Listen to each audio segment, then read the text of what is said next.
Halo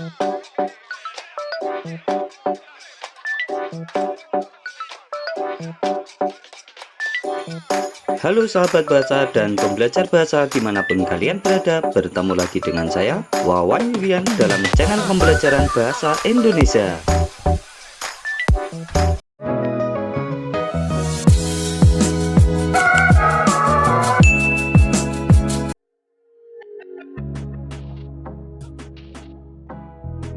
Video pembelajaran kali ini kita akan membahas kebahasaan teks anekdot.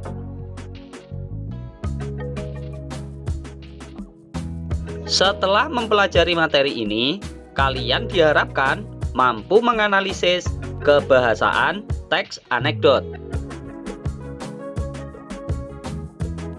Cakupan materi pembahasan dalam video pembelajaran ini meliputi 1. Keterangan waktu, 2. Kalimat tanya retoris, 3. Konjungsi temporal, 4. Kata kerja aksi, 5. Kalimat imperatif, dan 6. Kalimat seru.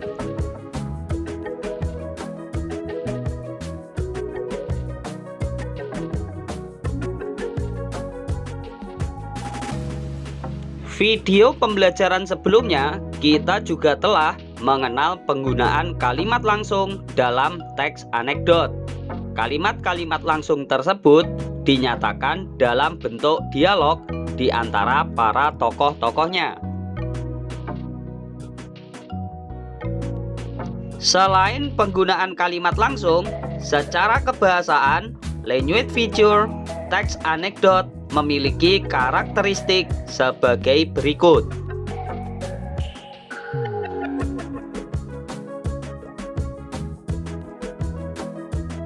1. Banyak menggunakan keterangan waktu. Hal ini terkait dengan bentuk anekdot berupa cerita yang disajikan secara kronologis atau mengikuti urutan waktu.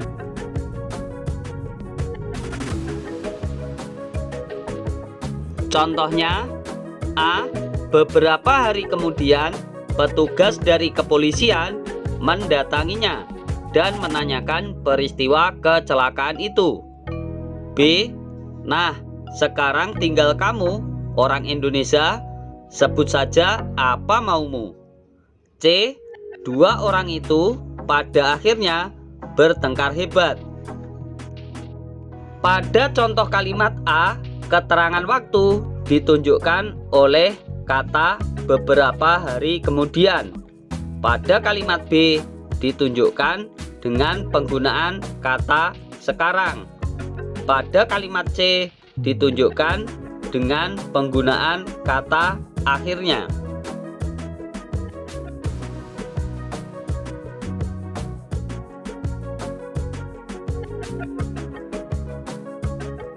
Dua, menggunakan kalimat tanya retoris, yaitu kalimat pertanyaan yang tidak membutuhkan jawaban.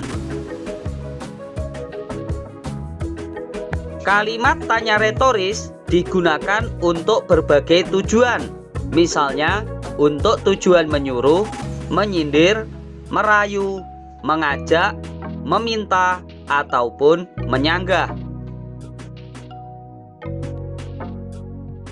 Contohnya, apakah kamu tega membiarkan ibumu terlantar? Bertujuan menyindir. B. Apakah bisa aku mengerjakan pekerjaan rumah ini semua? Bertujuan meminta. C. Bagaimana kalau sore ini kita bermain petak umpet saja? Bertujuan mengajak.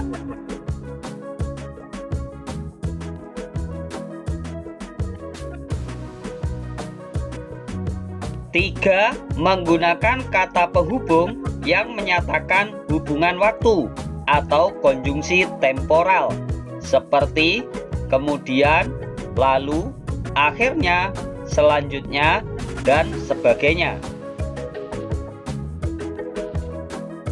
Contohnya, A. Akhirnya menabrak sebuah pohon besar di ladang seorang petani tua.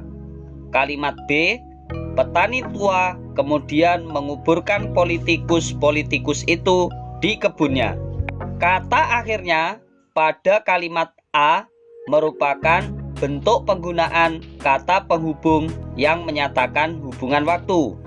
Sedangkan kata kemudian pada kalimat B juga merupakan penggunaan kata penghubung yang menyatakan hubungan waktu.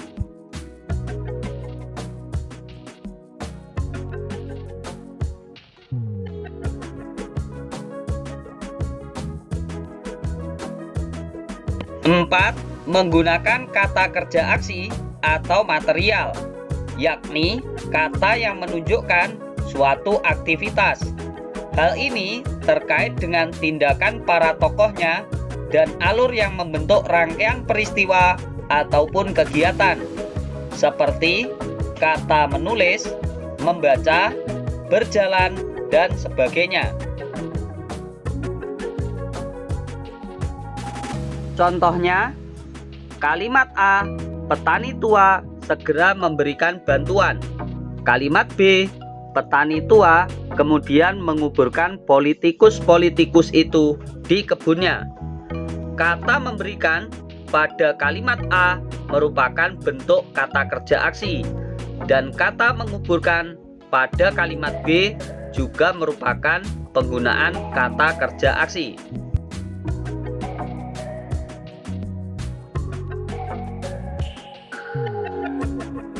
5.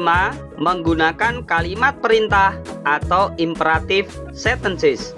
Kalimat imperatif dapat berupa permintaan, pemberian izin, ajakan, dan suruhan.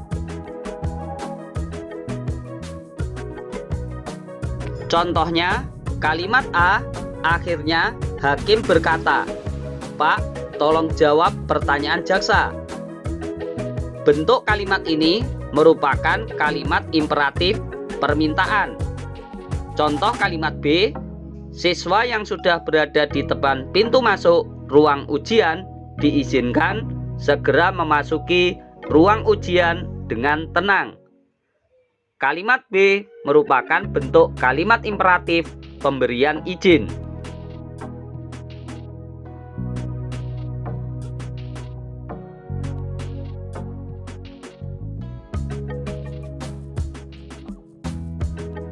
Enam, menggunakan kalimat seru. Kalimat seru merupakan kalimat yang isinya mengungkapkan kekaguman perasaan terhadap suatu hal. Kalimat seru dapat menyatakan suatu perasaan kecewa, kagum, syukur, heran, sedih, bahagia, dan sebagainya. Contohnya, "Loh, masa tidak kenal lagi? Kita teman sekelas waktu SMP." Kalimat seru menyatakan perasaan heran. Contoh kalimat B, "Wah, indah sekali pemandangan di kampung halamanmu." Kalimat seru menyatakan perasaan kagum.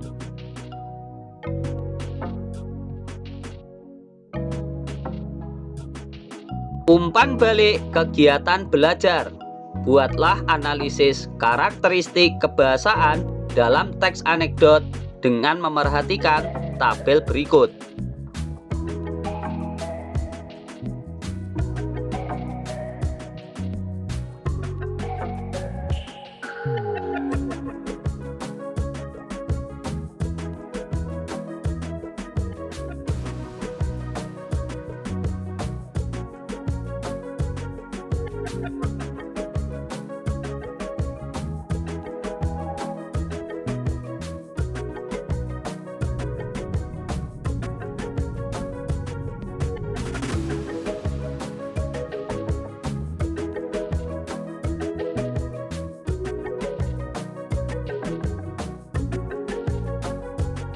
Setelah membuat analisis karakteristik kebahasaan sebagaimana dalam tabel tersebut, selanjutnya kalian dapat menelaah apakah penulisannya telah sesuai dengan kaidah kebahasaan atau POEBI dan melakukan penyuntingan jika belum sesuai dengan kaidah kebahasaan POEBI.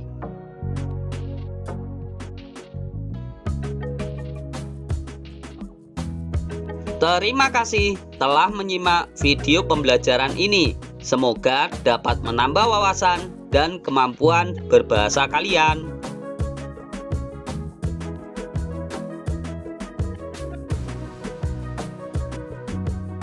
Jangan lupa berikan dukungan kalian terhadap video pembelajaran ini dengan cara memberikan subscribe, like, dan share video ini ke teman-teman kalian agar kita dapat belajar bersama tentang materi-materi pembelajaran bahasa Indonesia yang lainnya. Sampai bertemu lagi dalam video pembelajaran bahasa Indonesia berikutnya di channel pembelajaran bahasa Indonesia Wawan Yulian.